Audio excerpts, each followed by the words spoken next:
Dan saya, anak-anak saya, ibu ayah saya, para penghafal Quran akan bergabung bersama ibu-ibu, insya Allah, Bapak. Ke tempat batik yang ada.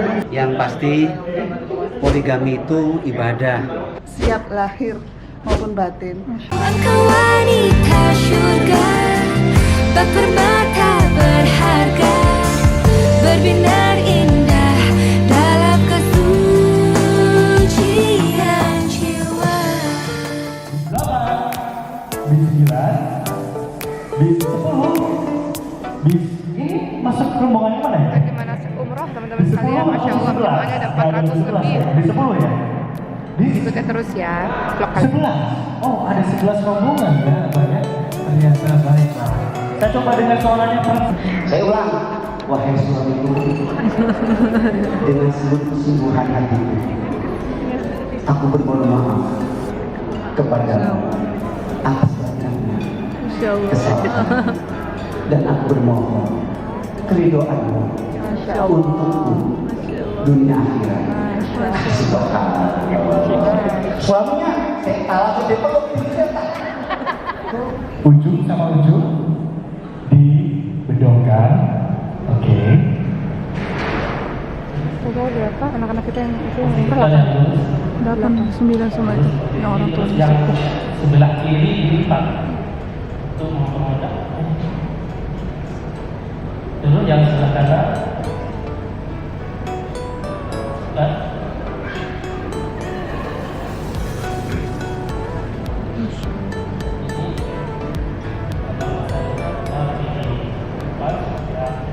Lebih mudah dikenal. Dan menggunakan sarung ya, kayak menggunakan sarung. Kemudian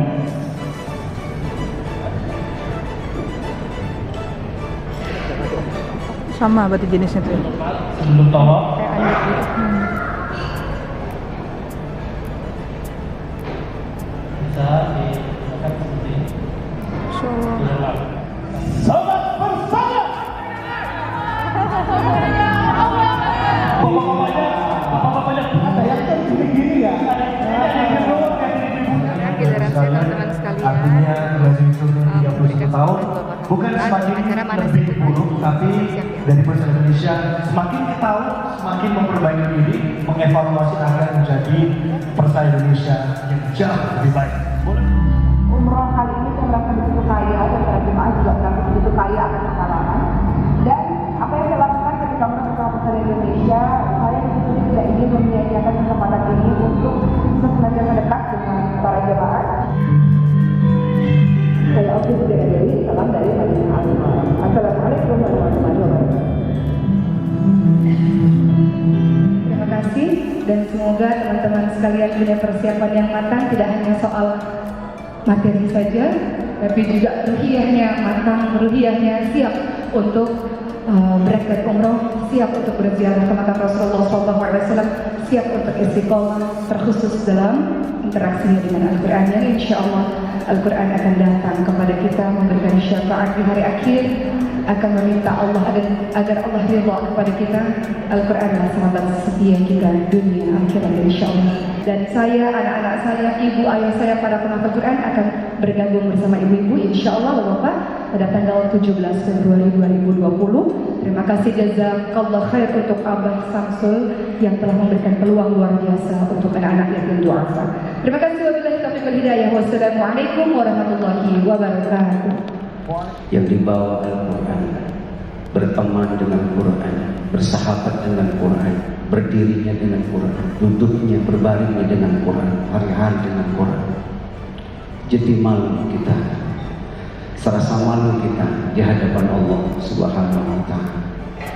Hari-hari kita hari jauh dengan Al-Quran, hari-hari jauh dengan Allah. Allah terasa begitu jauh dari kita.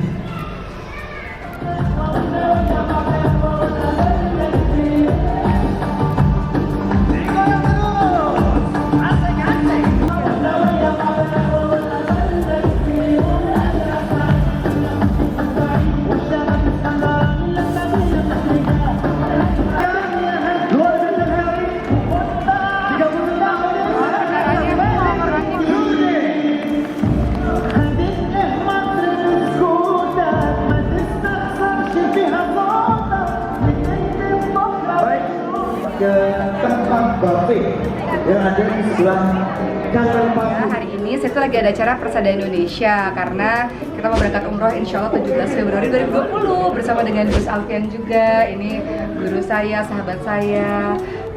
Tapi ada yang menarik nih, setelah tadi mengikuti rangkaian Persada Indonesia, saya tuh tertarik dengan kehidupannya Gus Alfian dan istri-istri beliau. Jadi saya buat vlog ini sebagai edukasi buat teman-teman sekalian bahwa selama ini di Indonesia sebagian besar masih menganggap poligami itu adalah sesuatu yang menakutkan, sesuatu yang nggak mau terjadi sama sekali dalam kehidupannya. Bahkan sebagian orang membenci poligami. Nah, ternyata ada loh insya Allah poligami yang sampai hari ini dan seterusnya insya Allah yang baik-baik saja dan mungkin bisa dikatakan berhasil insya Allah sampai hari ini dan mudah-mudahan ke depan.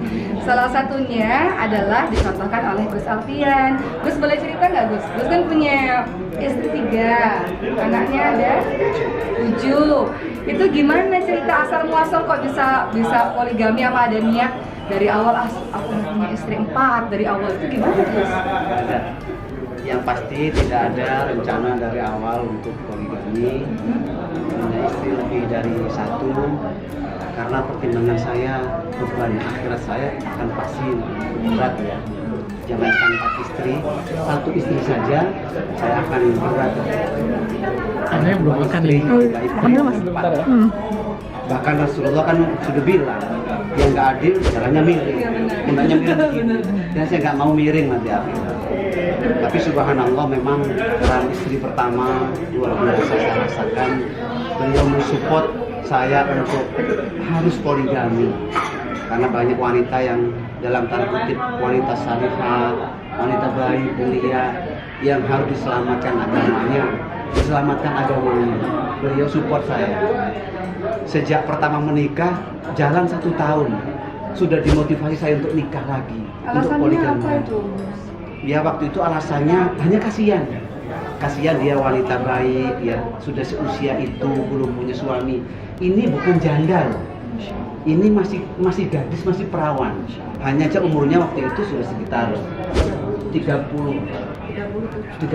lah ya itu. Jadi saya dimotivasi untuk menikahi dia. Tapi karena saya enggak dan memang karena nggak ada cita-cita atau mimpi untuk poligami ya, sehingga saya tidak saya berat akhirat lah gitu.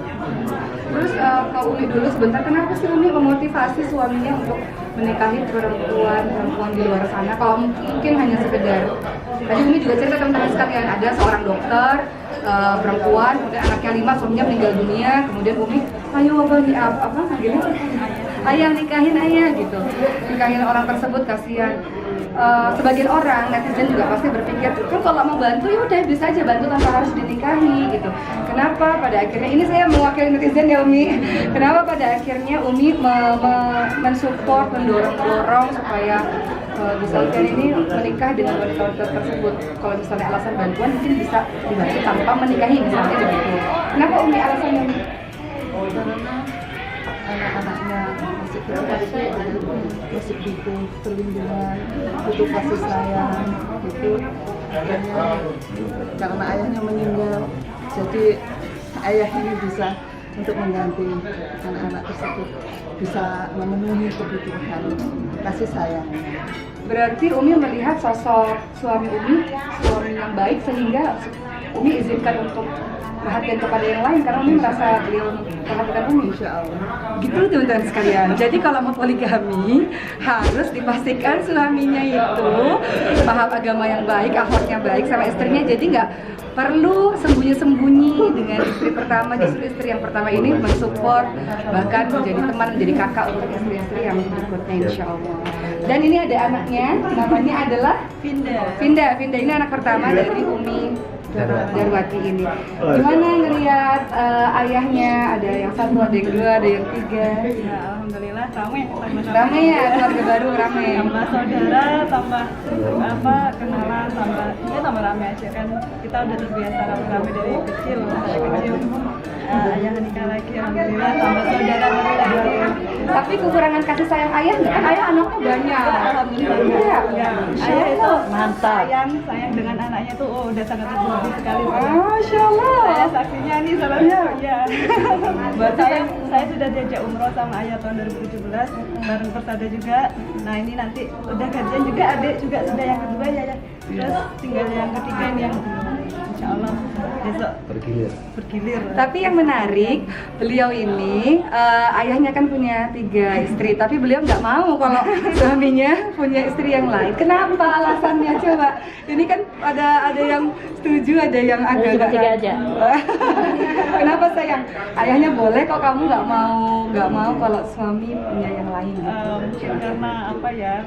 Saya belum cukup ilmu, Belum sesabar Umi. belum sesabar Umi juga, terus saya masih kanak-kanak juga, jadi masih pinginnya satu aja gitu, saya aja gitu, nggak mau yang lain. Tapi kalau takdir berkata lain, Itu walau alam ya, saya ikut jalannya Allah aja gitu. ya. Nah sekarang kita menuju ke istri yang ketiga, Umiria. Umiria, kenapa mau menjadi istri yang ketiga? Ini kan masyarakat Indonesia sebagian masih berpikir, kok mau sih jadi madu? Emang nggak ada kok laki-laki yang lajang apa yang belum menikah gitu.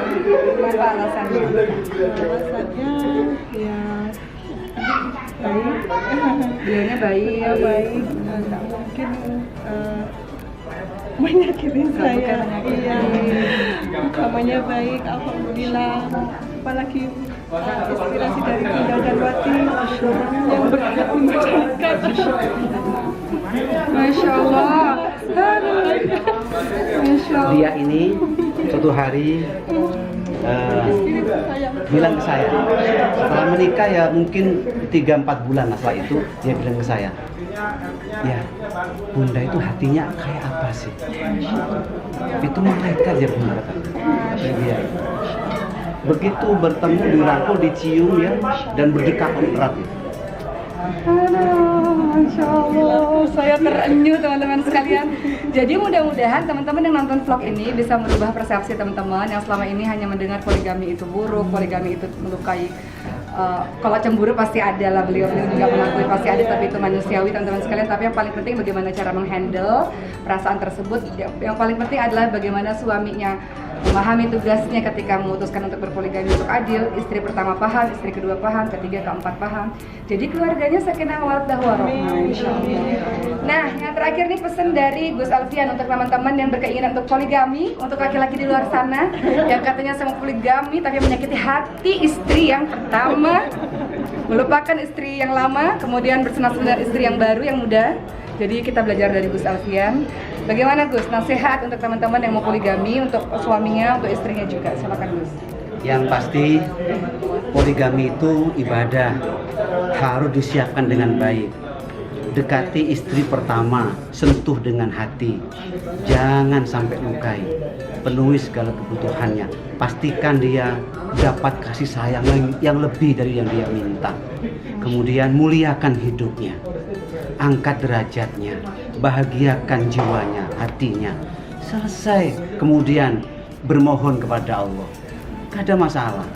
Kalau poligami asal-asalan, kemudian tidak disiapkan ilmunya, kemudian berangkat karena maaf ini ya nafsu, kemudian syahwat, maka saya kok melihat nggak akan berumur panjang. Yang ada bukan kedamaian, ketentraman, tapi kehancuran. Nauzubillah. Jangan. Poligami tidak boleh sembarangan. Tidak boleh sembarangan. Itu aja. Pesan terakhir suara hati dari istri pertama, silakan. Poligami ini saya yang dipoligami harus siap lahir maupun batin, terutama iman kita yang kita utamakan. Jangan nafsu yang kita utamakan, tapi iman. Insya Allah kalau yang kita kedepankan itu iman, insya Allah kita akan berjalan dengan baik, dengan sabar, dengan senang hati menerima dengan istri-istri yang lainnya. Alhamdulillah, sekarang ini saya bisa menikmati, iya. Alhamdulillah, saya bisa menikmati dan kerja saya bertambah ringan dengan bertambahnya istri. Masya Allah. Bantuin ya Bu. Iya. Masya Allah. Masya Allah. Masya Allah. Saya bertambah ringan, betul itu. Insya Allah betul saya rasakan selama ini. Alhamdulillah saya bisa istirahat karena usia saya juga sudah setengah abad, ya, juga butuh istirahat yang enak. Biasanya kita itu masih masak-masakkan suami, tapi dalam waktu giliran, ada giliran saya bisa santai, jadi nggak masakan suami, karena suami sudah ada di tempat istri yang lain. Masya Allah. Terima kasih Umi, sehat-sehat. Umi, semuanya kalau masuk surga tolong panggil-panggil saya. Tolong katakan pada Allah saya juga pengen jadi orang baik, insya Allah. Ya. Terima kasih teman-teman sekalian. Assalamualaikum. Terima kasih Umi, Gus, semuanya.